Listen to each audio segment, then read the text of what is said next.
اللہ تبارک و تعالیٰ نے قرآن اور حدیث کے اندر ساری چیزیں قیامت تک آنے والی سب رکھتی ہے.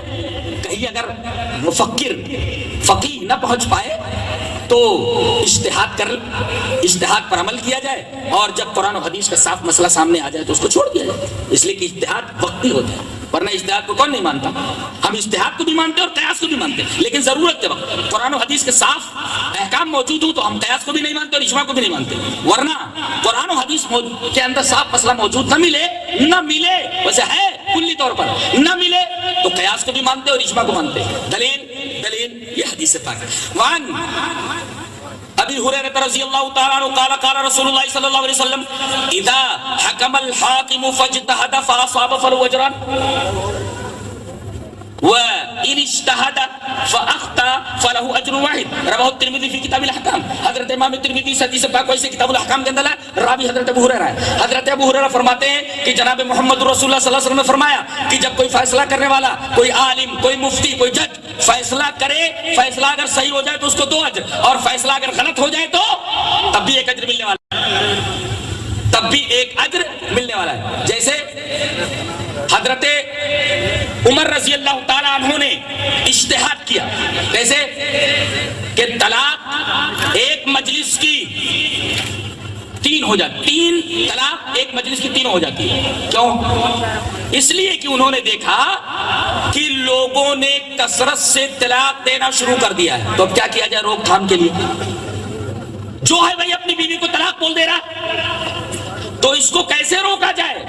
حضرت عمر نے اجتہاد کیا اور یہ فرمایا کہ اب کوئی اگر 3 طلاق ایک مجلس میں دے گا تو تینوں مان لی جائے گی،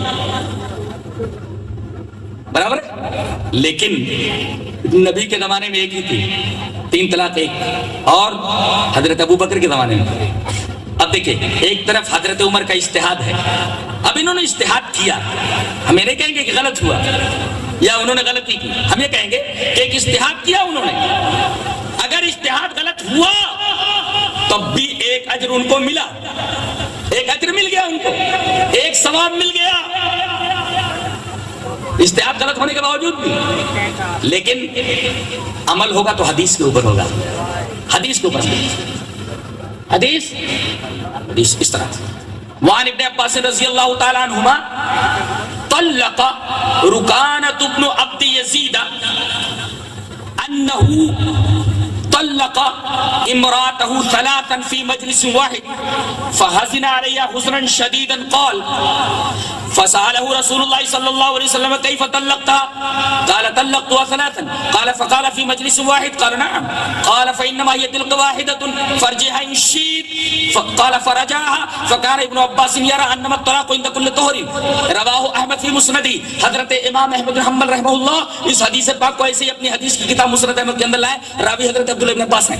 حضرت عبداللہ ابن عباس فرماتے ہیں کہ نبی کے زمانے میں ایک صحابی حضرت رکانہ، انہوں نے اپنی بیوی کو ایک مجلس کے اندر 3 طلاق دے دی اور بہت غمگین ہوئے. پھر اس کے بعد نبی کریم صلی اللہ علیہ وسلم کے پاس آئے تو نبی کریم صلی اللہ علیہ وسلم نے فرمایا کیف طلقتها، تم نے کیسے طلاق دی؟ کہا طلقتها 3، اپنی بیوی کو میں نے بول دیا تجھ کو طلاق دیا، تجھ کو طلاق دیا، تجھ کو طلاق دیا.